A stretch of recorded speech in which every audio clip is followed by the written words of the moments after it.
여러분, 윤석열 정부가 2차 추경을 하면서 말입니다. 국채를 9조 정도 갚겠다고 이야기를 했죠. 전체 2차 추경의 규모는 59조 4천억 원이었는데 국채는 9조가량 갚겠다 이렇게 선언을 했습니다. 초과세수를 활용하겠다는 이야기죠.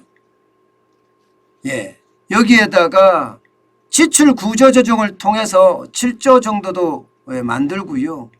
또 가용 자원을 8조 1천억 원 정도 수렴을 해서 어쨌든 국채를 발행하지 않고 오히려 국채를 갚아가면서 경제를 부양하겠다 이런 의도 지금 있는 듯 보입니다.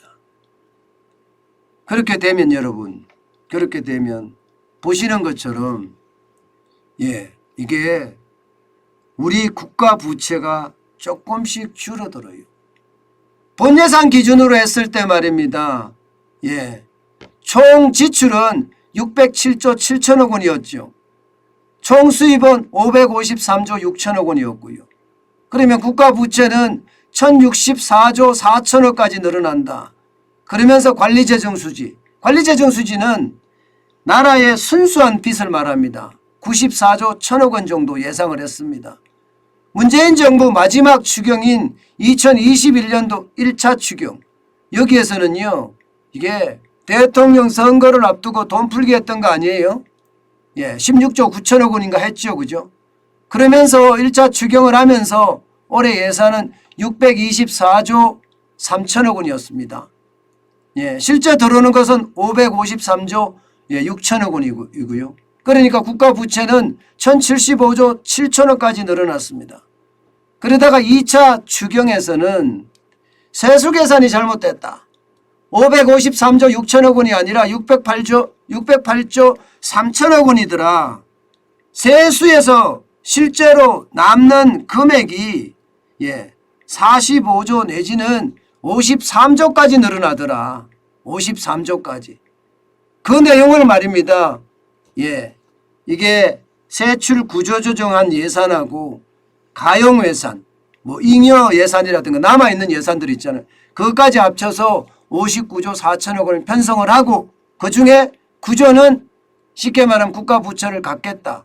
그래서 지금 1067조 3천억까지 국가 부채를 줄이겠다 이렇게 이야기했습니다. 그러니까 뭔가 윤석열 정부에서 나라 빚도 갚으면서 웬만하면 긴축으로 가겠다는 생각, 그냥 국가 부채를 더 늘리지 않겠다는 거거든요. 그렇게 가겠다는 생각 충분히 이해가 될 수 있는 부분이기도 해요.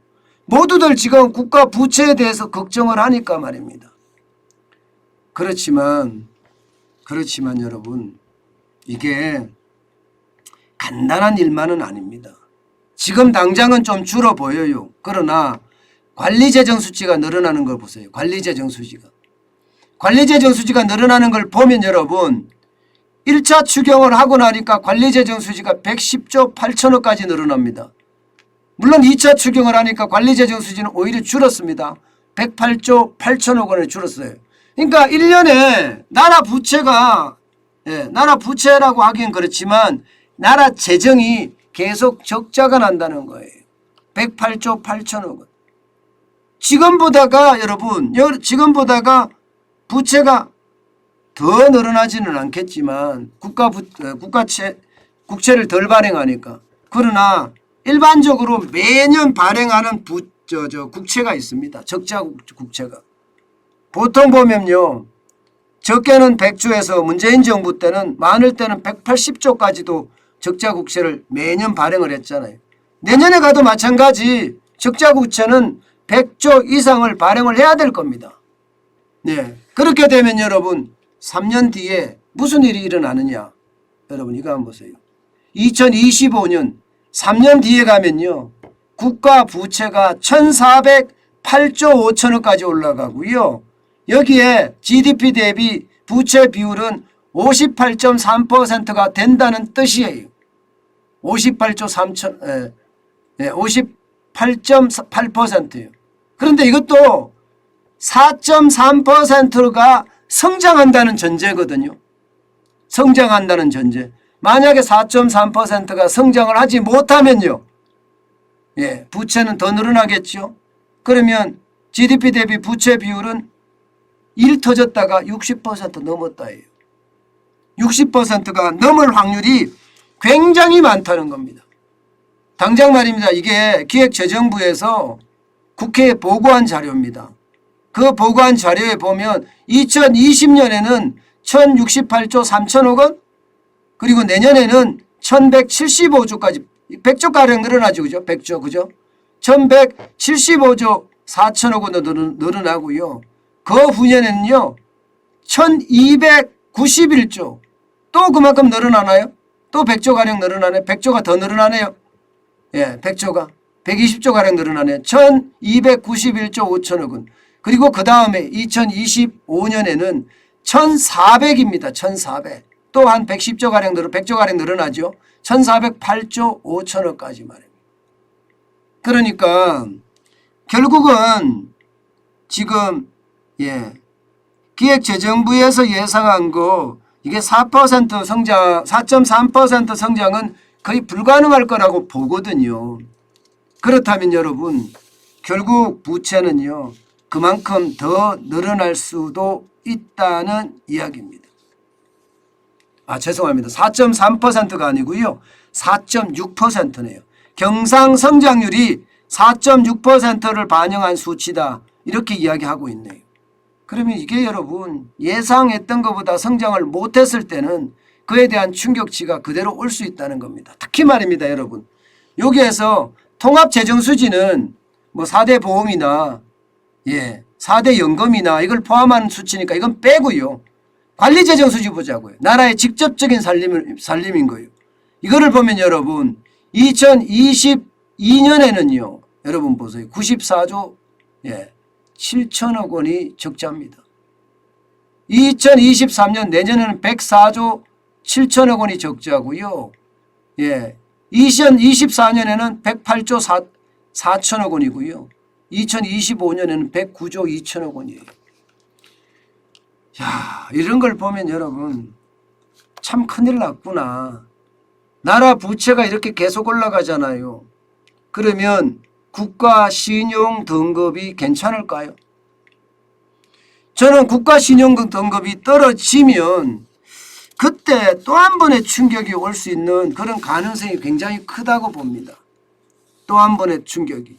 그래서 그 어느 때보다 이게 국가 부채 비율을 줄여가야 될 텐데 계속해서 이렇게 늘어나면 이거 감당하지 못할 겁니다. 아마. 저는 그래서 이 탄탄한 경제를 만들기 위해서는요. 부채는 좀 줄여가야 될 텐데 그런 답답한 생각이 듭니다.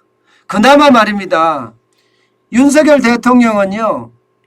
친기업 정책을 쓰면서 일자리도 늘리고 기업의 어떤 경쟁력 강화도 하고 수출도 늘리겠다. 이런 전략을 써서 그나마 조금 위안은 되지만 그게 실적으로 나타나야 될 거 아니에요. 실적으로 나타나지 않으면 말짱 도루묵이 되거든요. 말만 뻔한 게 되는 거고요. 저는 안 그럴 거라고 생각은 하지만 그 어느 때보다가 세밀히 살펴서요. 기업이 전 세계에 나가서 경쟁력을 제대로 갖게끔 그렇게 가야 합니다. 그렇지 못하면요. 기업의 경쟁력이 무너지고요. 그러면 일자리건 이게 세수건 그리고 나라가 어떤 강해지는 부국의 어떤 꿈도 점점 무너지지 않겠느냐 이런 생각 저는 많이 합니다. 어쨌든 친기업 정책, 시장경제를 토대로 한 그리고 자유민주주의가 기반이 된 그런 친기업 정책으로 우리 기업들의 어떤 경제활동이 그야말로 엄청나게 용수섬 쳤으면 좋겠습니다.